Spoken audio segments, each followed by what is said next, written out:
Mi nombre es Nick Brand, soy director del programa conjunto de Chicago Council on Global Affairs. Muchas gracias por venir. Aprovecho esta oportunidad para dar la bienvenida a George Friedman aquí en Chicago Council. Creo que es la primera vez que él está aquí. Gracias por estar con nosotros. Ningún lugar puede permanecer mucho tiempo en paz, ni siquiera los Estados Unidos. Nosotros estamos en guerras constantes. Europa, creo, no volverá a tener una gran guerra otra vez, sino que volverá a una condición de normalidad. Tendrá sus guerras, sus tiempos de paz y vivirán sus vidas. No tendremos 100 millones de muertos como en las dos últimas guerras, pero la idea de un excepcionalismo europeo, pienso, será lo primero que perecerá. Habrá conflictos en Europa, ya hubo conflictos en Europa, en Yugoslavia y ciertamente ahora en Ucrania. Con relación a las relaciones entre Europa y los Estados Unidos, nosotros no tenemos relaciones con Europa desde hace mucho. Nosotros tenemos relaciones con Rumanía, con Francia, pero no con Europa. Sí, por favor, el caballero en la cuarta fila de allá. Perdone, ¿es el extremismo islámico la mayor amenaza de los Estados Unidos y esta amenaza desaparecerá o perdurará?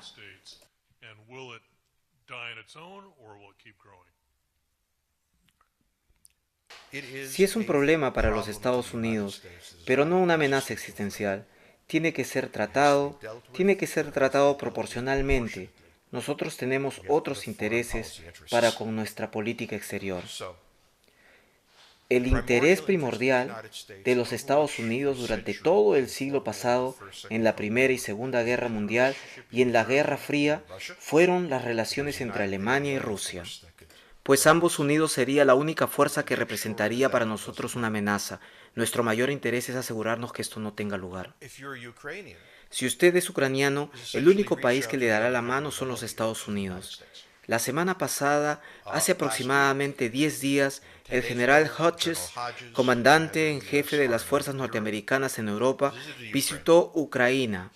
Él anunció que próximamente asesores militares norteamericanos no solo llegarán inoficial, sino también oficialmente a Ucrania.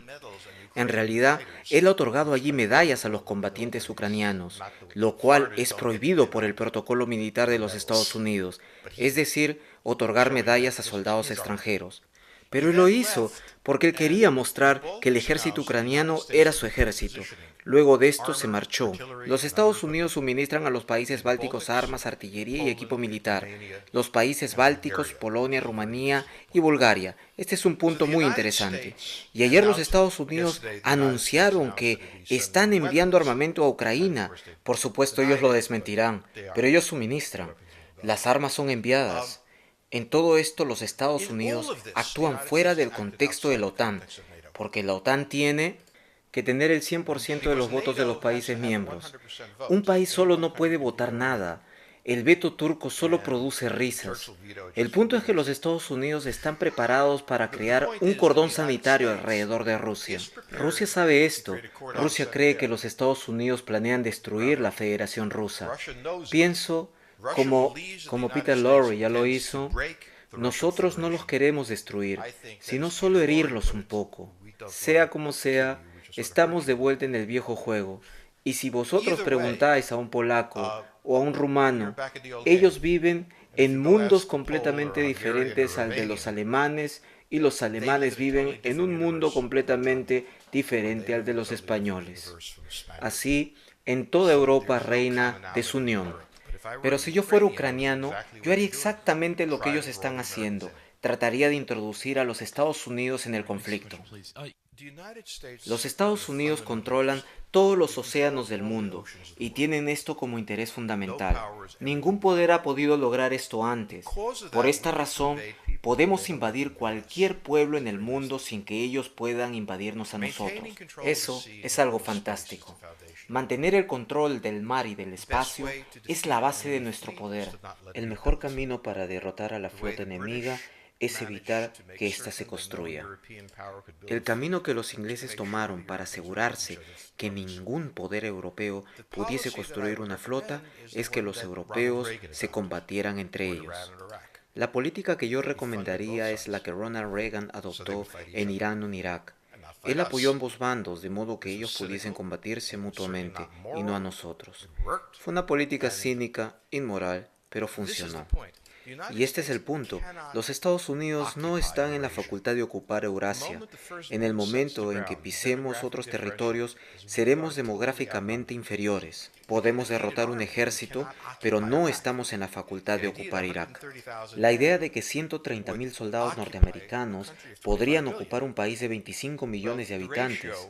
Así, la proporción entre el número de policías y la población de New York es más grande que la proporción entre soldados norteamericanos y la población iraquí. De esta forma, no estamos en posición de intervenir en todas partes, pero estamos en posición primero de apoyar a fuerzas que se combatan mutuamente para que así se concentren en sí mismos. Apoyarlos política, económica y militarmente con armas, con asesoría y en casos extremos como lo hicimos en Japón, en Vietnam, en Irak y en Afganistán, con ataques de hostigamiento o así llamados spoiling attacks. El ataque de hostigamiento no está concebido para derrotar al enemigo, sino para desequilibrarlo. Esto es lo que hemos intentado en cada guerra. En Afganistán, por ejemplo, desequilibramos a Al Qaeda. El problema que tenemos por ser jóvenes y estúpidos es que, habiendo desestabilizado al enemigo, en lugar de decir, bien, hicimos un buen trabajo, ahora regresemos a casa, nosotros decimos, wow, eso fue fácil. ¿Por qué no construimos aquí una democracia? Este es el momento de la demencia en que caemos. Por lo tanto, la respuesta es que los Estados Unidos no pueden hacer constantemente intervenciones en toda Eurasia. Se debe intervenir selectivamente y muy raramente, solo en casos extremos. No podemos como primer paso enviar tropas americanas, pero si enviamos tropas americanas, y esto de verdad ya lo hemos entendido, la intervención debe ser limitada y no en dimensiones gigantescas. Así, esperemos que esta vez lo hayamos entendido, pues usualmente a los niños les toma un poco de tiempo aprender la lección. Pero pienso que usted tiene razón. Nosotros no podemos intervenir en todos lados. Los ingleses nunca ocuparon la India. Ellos tomaron varios estados indios y los dejaron que pelearan entre ellos, e instalaron oficiales británicos en la Armada India. Los romanos no enviaron nunca tropas a regiones fuera del Imperio Romano, sino que colocaron allí reyes que les fueran favorables. Y estos reyes eran responsables del mantenimiento de la paz romana. Poncio Pilatos es un ejemplo. Así, los imperios que intentan gobernar en regiones por ellos ocupadas, como lo hizo el imperio nazi, fracasarán, porque nadie tiene tanto poder para gobernar directamente. Hay que actuar con inteligencia. Sea como sea, nuestro problema ahora no es ese, sino admitir que nosotros tenemos un imperio. Por eso no debemos pensar en relajarnos, regresar a casa y que todo terminó. En este punto, no estamos aún listos para el capítulo 3 de mi libro.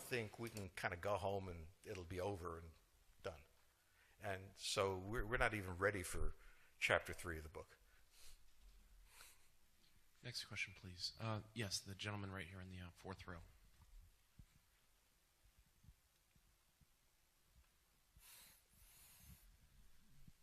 Bien, infiero de sus comentarios que la moneda europea no sobrevivirá.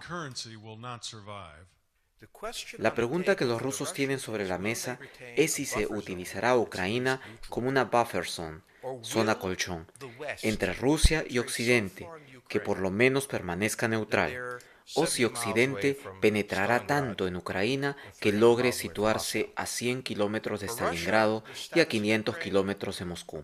Para Rusia representa el estatus de Ucrania una pregunta existencial. Es algo que los rusos no se pueden permitir ignorar.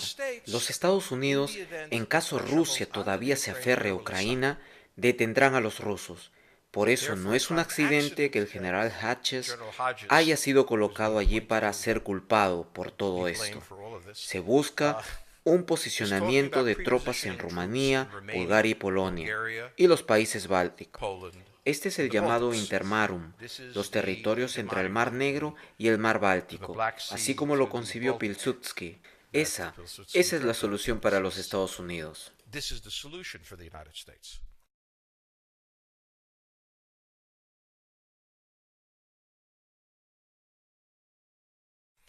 El tema para el que no tenemos respuesta es qué hará Alemania en semejante situación. El Joker real en Europa son los alemanes. Si con la construcción del cordón sanitario, no en Ucrania sino en Occidente, desaparecerá la influencia rusa, no sabemos cuál será la posición de los alemanes. Alemania se encuentra en una posición muy peculiar. El ex canciller Gerhard Schröder se encuentra en el consejo administrativo de Gazprom, empresa rusa. Los alemanes tienen relaciones muy complejas con los rusos. Los alemanes mismos no saben qué hacer. Ellos tienen que exportar sus productos y los rusos importarlos. De otro modo, perderán el Free Trade Zone que necesitan para construir otras cosas. Para los Estados Unidos, el mayor temor es que tecnología alemana y capital alemán se una con materias primas y recursos rusos, así como mano de obra rusa. Esta es la sola combinación que los Estados Unidos por siglos ha tratado de impedir. ¿Y cómo se puede alcanzar bloquear esta alianza alemana-rusa? Los Estados Unidos ya han puesto sus cartas sobre la mesa y destruirá esta alianza.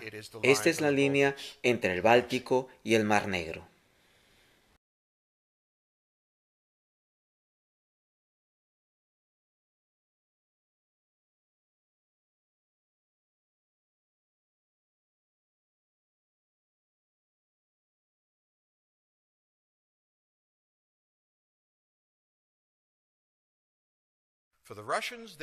Los rusos siempre han tenido sus cartas sobre la mesa, y esto es que Ucrania sea al menos un país neutral, no una Ucrania pro-occidental o bielorrusa. Ese es otro tema. Ahora, el que me pueda responder qué harán los alemanes en esa situación, él podrá decirme también cómo serán los próximos 20 años de historia. Pero desafortunadamente, los alemanes no han tomado una decisión, y este siempre ha sido el eterno problema de Alemania. Alemania es económicamente muy poderosa, pero al mismo tiempo geopolíticamente muy frágil. Y sin saber cómo reconciliar ambos, desde 1871 este siempre ha sido el problema alemán y el problema de Europa. Reflexionen sobre el problema alemán que ahora nuevamente surge. Esa es la siguiente pregunta que tenemos que hacernos, que nosotros por supuesto no nos hacemos porque no sabemos lo que los alemanes harán. And unfortunately, that's all we have time for this evening.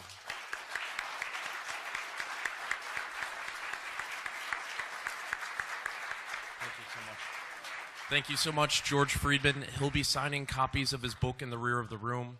Thank you as well to the Chicago Club for co-sponsoring this evening. Good night.